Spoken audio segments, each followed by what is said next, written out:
অবশেষে দীর্ঘ নীরবতা ভাঙে। গাড়িটা তখন এগিয়ে চলছে এক নির্জন রাস্তা ধরে। গাড়ির ভেতর দুজনের পৃথিবী যেন দুটো ভিন্ন মেরুতে। একজন ডক্টর সেনগুপ্ত, অন্যজন তার পাশের সিটে বসে থাকা এক মায়াবী তরুণী দীপা। দুজনের মাঝে এক অজানা অস্বস্তির দেওয়াল। ডাক্তার সেনগুপ্ত: কি দেখছেন? হ্যাঁ? দীপা গম্ভীরভাবে: কিছু না।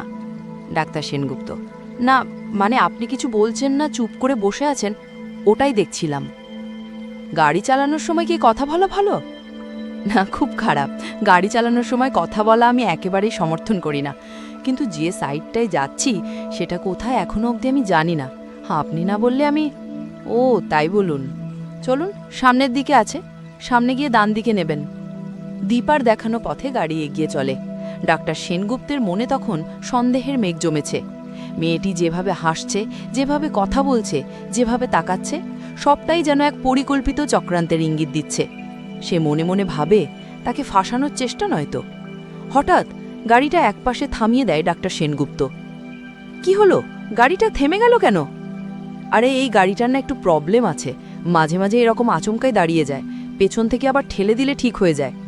আপনি একটা কাজ করুন না, আপনি একটু কষ্ট করে নেমে গাড়িটা একটু ঠেলে দেবেন, দেখবেন তারপর ঠিক হয়ে যাবে। প্লিজ কিছু মনে করবেন না। মানে, আপনি আমাকে গাড়ি ঠেলার কথা বলছেন? অন্য কেউ থাকলে আমি তাকেই বলতাম, কিন্তু কেউ তো নেই, কি করব বলুন? প্লিজ আপনি একটু হেল্প করে দিন, অল্প করে ধাক্কা দিলেই হবে। অসহায়ের মতো গাড়ি থেকে নামে দীপা। আর ঠিক তখনই ডাক্তার সেনগুপ্ত এক মুহূর্ত দেরি না করে গাড়ি স্টার্ট দিয়ে তীব্র গতিতে বেরিয়ে যায়, দীপাকে ওই নির্জন রাস্তায় একা ফেলে রেখে। হতভম্ব হওয়া বেপা শুধু চিৎকার করে ওঠে, এই ডাক্তার সেনগুপ্ত! কিন্তু তার চিৎকার বাতাসে মিলিয়ে যাওয়ার আগেই কোথা থেকে যেন উদয় হয় তিনটে গুন্ডা। তারা দীপাকে ঘিরে ধরে। ঠিক সেই মুহূর্তে গাড়ির রিয়ার ভিউ মিরারে অসহায় দীপার প্রতিচ্ছবি দেখে ডাক্তার সেনগুপ্তের ভেতরটা কেঁপে ওঠে। বিবেকের দংশনে সে আর স্থির থাকতে পারে না। গাড়ি ঘুরিয়ে সে ফিরে আসে। ডাক্তার সেনগুপ্ত গাড়ি থেকে নেমে বলে, এই এক্ষুনি ওনাকে ছাড়ো, না হলে তিনজনকে মেরে এখানেই পুঁতে রাখবো, ছাড়ো। ডাক্তারের হুঙ্কারে গুন্ডারা প্রথমে কিছুটা থমকে গেল, পরক্ষণই তারা ঝাঁপিয়ে পড়ে। শুরু হয় এক অসম লড়াই। একা ডাক্তার সেনগুপ্ত সাহসের সাথে তিনজনের মোকাবিলা করে, কিন্তু শেষ রক্ষা হয় না। গুন্ডারা তাকে আর দীপাকে কাবু করে আর একটা হাতকড়া দিয়ে দুজনের হাত একসাথে বেঁধে দেয়। তারপর তারা সেখান থেকে পালিয়ে যায়। অসহায়ভাবে একে অপরের দিকে তাকায় ডাক্তার সেনগুপ্ত আর দীপা। হাতকড়া দিয়ে বাঁধা তাদের দুজনেরই নিয়তি।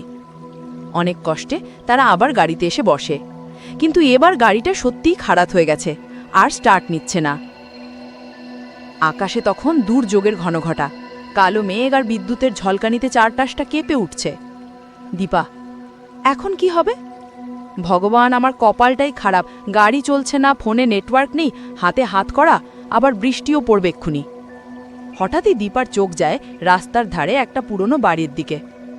ডাক্তার সেনগুপ্ত, ওদিকে দেখুন, একটা বাড়ি দেখা যাচ্ছে। আমাদের কলকাতা ফেরা এখন সম্ভব নয়, চলুন আমরা ওই বাড়িতে গিয়ে দেখি কেউ আছে কি না। না না না না, ওই বাড়িতে আমি আপনার সাথে গিয়ে থাকবো না। আর কোনো উপায় নেই, আপনাকে আমার সাথেই থাকতে হবে। অগত্যা তারা দুজনে সেই পুরো বাড়ির দিকে এগিয়ে যায়। ভেতরে টিমটিম করে একটা হ্যারিকেন জ্বলছে, তার মানে এখানে কেউ থাকে, কিন্তু কোথায়? তারা ভেতরে ঢুকতেই বিকট শব্দে বাজ পড়ে। ভয়ে চিৎকার করে দীপা ডাক্তার সেনগুপ্তকে জড়িয়ে ধরে। দুজনের নিঃশ্বাস তখন মিলেমিশে একাকার হয়ে যায়। হাত কড়া দিয়ে বাঁধা দুটো শরীর যেন এই ঝড়ের রাতে এক অদ্ভুত বন্ধনে আটকা পড়েছে। অন্যদিকে শহরের এক বাড়িতে তখন অস্থিরভাবে পায়চারি করছে রাই আর তার স্বামী। রাই ফোনে: কি হলো বুঝতে পারছি না, এত রাত হয়ে গেল, মা এখনো আসছে না কেন? রাই: তুমি কি মাকে ফোন করেছিলে? হ্যাঁ, আমি তো তখন থেকে মাকেই কল করছি, কিন্তু মায়ের ফোনটাই লাগছে না। বাই এনি চান্স তুমি কি জানো মারা কোন সাইডে গেছে? আমি সেখানেও কল করে দেখেছি, ওনারা বললেন ওখানে কেউ আসেইনি। আমার খুব টেনশন হচ্ছে। ঝড় বৃষ্টির রাত আরও গভীর হয়। পুরো বাড়ির ভেতর এক অদ্ভুত নিস্তব্ধতা। একটা খাটিয়ার উপর বসে আছে দীপা আর ডাক্তার সেনগুপ্ত। তাদের হাত তখনও একসাথে বাঁধা। দীপা ফিসফিস করে: বিপদ আমাকে একা ফেলে পালিয়ে যাচ্ছিলেন, এবার যান দেখি একা। ভাগ্যের শরীর আঁচলটা আমাদের এইভাবে বেঁধে দিয়ে গেছে।